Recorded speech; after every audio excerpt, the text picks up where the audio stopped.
မင်္ဂလာပါခင်ဗျာကျွန်တော်တို့နေထိုင်တဲ့ဒီလောကကြီးဟာအမြဲတမ်းတရွေရွေလဲပတ်နေတဲ့စက်ကူကဘာတစ်ခုလိုပါပဲတည်င်းဒီအတန်ဒီလောဘဒေါသလုံဆော်မှုတွေက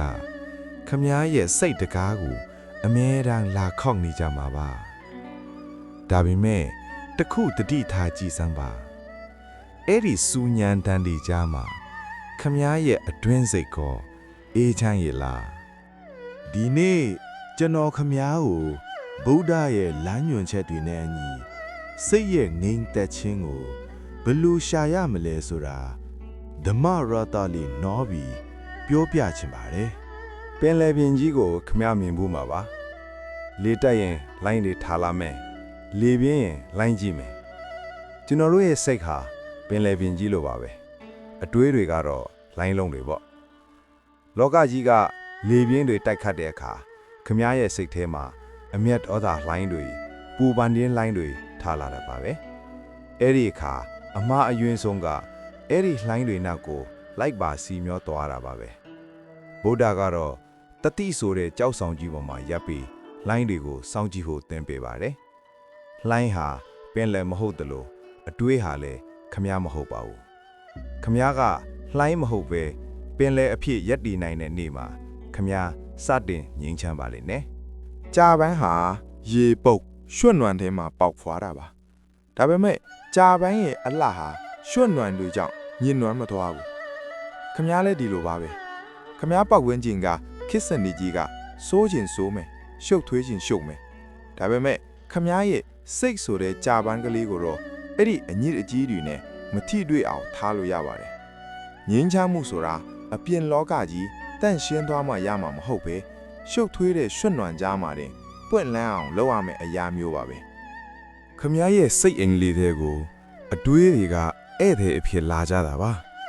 ဒေါသဆိုတဲ့ဧည့်သည်လာမယ်လောဘဆိုတဲ့ဧည့်သည်လာမယ်သူတို့လာတာကိုခမည်းတားလို့မရပါဘူးဒါပေမဲ့အင်ရှင်ဖြစ်တဲ့ခမည်းကအဲ့ဒီဧည့်သည်တွေနဲ့အတူလိုက်ထော်မသွားဖို့ပဲလိုပါတယ်ဧည့်သည်ကိုဧည့်သည်မှန်သိပါဧည့်သည်ကိုအင်ရှင်နေရမပေးလိုက်ပါနဲ့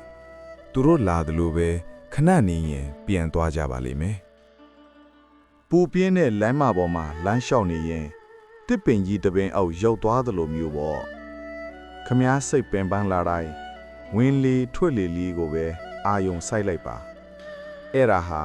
ခမည်းအတွက်အနားယူရာအေးရီပါပဲစိတ်ကိုတခြားစီမပို့ပဲဒီအသက်ရှူမှုလေးထဲမှာပဲထားလိုက်ရင်